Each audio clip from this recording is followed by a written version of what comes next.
So hello everyone, welcome to this video, welcome to LLB वाला। तो guys कैसे हो आप लोग? आई होप आप लोग बहुत बढ़िया होगे। तो गाइस बहुत बहुत स्वागत करता हूं आपका मैं अपने एलएलबी वाला के एक नए लीगल न्यूज के एपिसोड में। तो गाइस बिना टाइम को वेस्ट किए चलिए वीडियो को स्टार्ट करते हैं। तो गाइस जो सबसे पहली खबर निकल के आ रही है सुप्रीम कोर्ट से निकल के आ रही है। तो गाइस आप जानते हो सुप्रीम कोर्ट में वेकेशन अभी चल रही है, तो वहां पे वेकेशन बेंचेस वहां पे कॉन्स्टिट्यूट हुई है। तो ऐसे ही एक मामला आता है वेकेशन बेंच के सामने, और वेकेशन बेंच में होते हैं जस्टिस अभय ओका और राजेश बिंदल। अब बेंच के सामने कुछ ऐसा केस आता है उड़ीसा गवर्नमेंट का, जिससे बेंच को बहुत ज्यादा गुस्सा आता है। इतना गुस्सा आता है कि उड़ीसा गवर्नमेंट को पहले तो लताड़ते हैं, फिर 50,000 का उनके ऊपर कॉस्ट भी लगाते हैं। अब चलिए समझते हैं मैटर क्या है। तो गाइस मैटर ये है कि सुप्रीम कोर्ट के सामने उड़ीसा गवर्नमेंट एक अपील को लेके आती है, और यहाँ पे सुप्रीम कोर्ट को गुस्सा इसलिए आता है क्योंकि यहाँ पे जो अपील लेके आए हैं वो तो पहली बात तो उस अपील को ऑलरेडी सुप्रीम कोर्ट डिसाइड कर चुकी है 2023 में।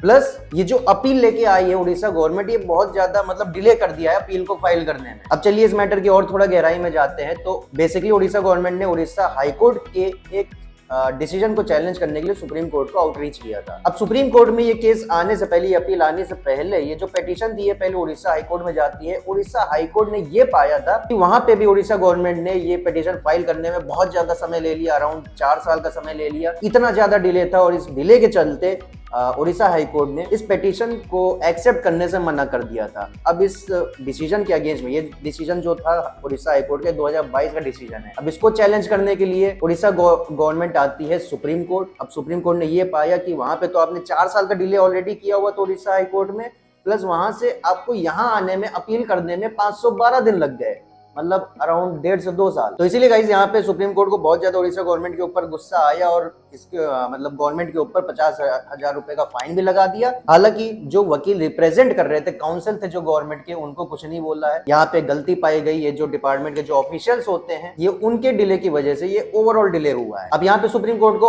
और भी ज्यादा गुस्सा आता है। ये जो गुस्से की जो आग है उसमें घी और डाला जाता है जब ये पता चलता है कोर्ट को कि ये जो उड़ीसा गवर्नमेंट जो अपील लेके आई है उसके ऊपर ऑलरेडी सुप्रीम कोर्ट एक बार मतलब ऐसी पिटीशन को डिसमिस कर चुकी है 2023 में, और ये होने के बाद फिर से वही चीज हुई। तो यहाँ पे सुप्रीम कोर्ट ने मतलब कुल मिला के ये कहना है कि आप तो एक तो बहुत ज्यादा डिले किए, प्लस डिले जो आपने किया वो आप सिमिलर अपील लेके आ रहे हो जिसको हम लोग पहले डिस्पोज ऑफ कर चुके हैं। तो आप जबरदस्ती का यहाँ पे कोर्ट का काम बढ़ा रहे हो, फर्जी हमारी कोर्ट्स को आप बर्डन कर रहे हो। अब यहाँ पे जब सुप्रीम कोर्ट ने उन काउंसिल को पूछा कि आपकी जो गवर्नमेंट है इतना ज्यादा डिले क्यों कर रही है अपील फाइल करने में, तो जवाब मिलता है कि जो उड़ीसा गवर्नमेंट में वेरियस डिपार्टमेंट्स है उनसे परमिशन लेने में बहुत ज्यादा टाइम लग रहा था, उसकी वजह से यहाँ पे अपील करने में डिले हो गया। अब यहाँ पे जज साहब ने यह भी नोट किया कि पिछले 4 दिनों में उड़ीसा गवर्नमेंट की तरफ से बहुत सारी अपील्स देखने को मिली है। टोटल में 36 अपील्स उन्होंने मतलब देखी, जिसमें से सब के सब डिलेड थे। तो यहाँ पे सुप्रीम कोर्ट ने ये भी पूछा कि क्या आपके यहाँ ये ट्रेडिशन है, ये रिवाज है कि आपको मतलब जब भी केस लेके आना आप डिले के साथ ही लेके आओगे? तो ये भी एक चीज थी। तो यहाँ पे 50,000 रुपए का फाइन लगाया है, उड़ीसा लीगल सर्विसेज अथॉरिटी को जमा कराया जाएगा। तो पहली खबर ये थी। अब गाइस खबर निकल के आ रही है मद्रास हाईकोर्ट से regarding false promise of marriage. तो गाइस यहाँ पे केस ऐसा होता है कि जो बंदा होता है उसका नाम होता है राहुल गांधी। अब ये राहुल गांधी को आप हमारे कांग्रेस पार्टी के जो नेता हैं, लीडर ऑफ अपोजिशन जो अभी बने हैं राहुल गांधी, उनसे आप कंफ्यूज ना हो जाइएगा, ये एक अलग व्यक्ति है। तो गाइस केस यहाँ पे कुछ ऐसा होता है कि जो विक्टिम होती हैं वो इनके ऊपर रेप का चार्जेस लगाती हैं, और काफी सारे एलिगेशंस लगाती हैं कि इन्होंने मेरे साथ सेक्सुअल असॉल्ट किया है, सिर्फ इस बेसिस पे कि ये मेरे साथ शादी करेंगे। मतलब आप यहाँ पे मामला समझ ही रहे होगे। तो लेकिन गाइस यहाँ पे कोर्ट का कुछ और कहना है। कोर्ट का ये कहना है कि जो हमारे वेरियस लॉज है डेफिनेटली वुमेन सेंट्रिक है, वुमेन के बचाव के लिए हैं, क्योंकि आप देखोगे तो रेप के केसेस जो इंडिया में वो राइज पे हैं, तो वुमेन के प्रोटेक्शन के लिए ये सारे लॉज लगाए गए हैं। लेकिन इसका मतलब ये नहीं है कि वुमेन इन लॉज का गलत इस्तेमाल कर ले। यहाँ पे कोर्ट्स की ड्यूटी है कि वो चीजों को दोनों तरफ से देखे, कि एक तरफ से हाँ जो फीमेल विक्टिम है उसको तो बचाव करो, लेकिन ऐसी महिलाएं जो कानून का गलत इस्तेमाल करके लड़के को फंसाती हैं, तो यहाँ पे ये चीज भी नहीं होनी चाहिए, नहीं तो ये हमारे लॉ का पर्पस को डिफीट कर देगा। तो यहाँ पे कोर्ट का ये कहना है कि जो हमारी वेरियस कोर्ट्स हैं उनको केस टू केस बेसिस देखना चाहिए कि कौन सा केस जेन्युइन है और कौन सा फेक केस है, क्योंकि कई बार लड़कियां बदला लेने के लिए भी लड़के को फंसाने लगती हैं। अब यहाँ पे केस में क्या होता है कि जो लड़की होती है, जब ये दोनों रिलेशनशिप में होते हैं, जब इनके बीच में सेक्सुअल एक्ट होता है, तब लड़की को भी पता था कि ये जो लड़का है वो मैरिड है, और फिर इसके बाद आप एलिगेशन लगा रही हो कि यहाँ पे फॉल्स मतलब प्रॉमिस किया था कि हम तुमसे शादी करेंगे, तो तुम सेक्सुअल मतलब सेक्स कर लो हमारे साथ या कुछ कर लो तो हम तुमसे शादी कर लेंगे। तो ऐसा बिल्कुल यहाँ पे लॉजिक फिट नहीं बैठ रहा, क्योंकि लड़की को तो ऑलरेडी मालूम था कि ये जो बंदा है ये शादीशुदा है। तो ये चीज है। तो यहाँ पे ये जो केस था इसको सेट असाइड कर दिया कोर्ट ने और राहुल गांधी यहाँ पे बच गए हैं। अब गाइस यहाँ पे इस केस से इस चीज को जनरलाइज भी नहीं कर सकते हैं कि कई बार ये जो केसेस होते हैं वो सही में जेन्युइन होते हैं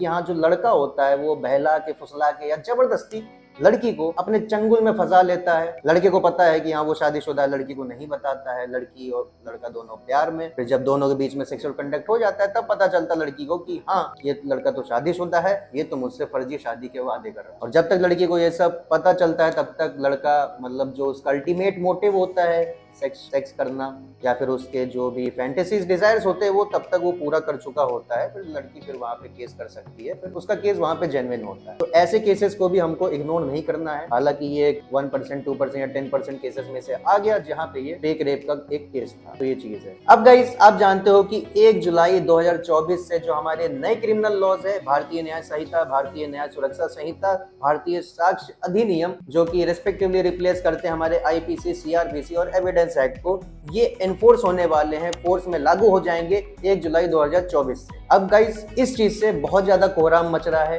क्योंकि हमारे जो कुछ बार एसोसिएशंस हैं वो स्ट्राइक्स, रैलीज स्टार्ट कर रहे हैं अगेंस्ट दीज क्रिमिनल लॉज। उनका कहना ये है कि जब ये जो क्रिमिनल लॉज को पास किया गया था तब आपको भी मालूम है, हमको मालूम है कि बीजेपी वहां पे बहुत ज्यादा बहुमत पे थी। अमित शाह लेके आए थे इस कानून को, वहां पे अपोजिशन के बिना लोकसभा में इन नए क्रिमिनल लॉज को पास कर दिया जाता है। फिर कुछ दिन बाद राज्यसभा में भी पास कर दिया जाता है और ये एक एक्ट बन जाता है। तो यहाँ पे लॉयर्स की कम्युनिटी का ये कहना है कि यहाँ पे ये जो प्रोसेस पूरा है वो बिल्कुल ही अनडेमोक्रेटिक है और एंटी पीपल है और अल्टीमेटली ये जो हमारे आम आदमी होते हैं उन्हीं को दिक्कत आने वाली है इन नए क्रिमिनल लॉज से। ऐसा लॉयर्स का कहना है, जिसकी वजह से यहाँ पे बहुत ज्यादा विद्रोह हो रहा है, प्रोटेस्ट हो रहा है, रैली निकालने की बात हो रही है। इनफैक्ट जो स्टेट ऑफ वेस्ट बंगाल है वहां की जो स्टेट बार काउंसिल है उसने तो 1 जुलाई को एज ब्लैक डे घोषित कर दिया है। और यहाँ पे काउंसिल का भी, स्टेट बार काउंसिल का भी यही कहना है कि जिस हिसाब से इन लॉज को पास किया गया है वो एंटी पीपल है, against the interest of the common people है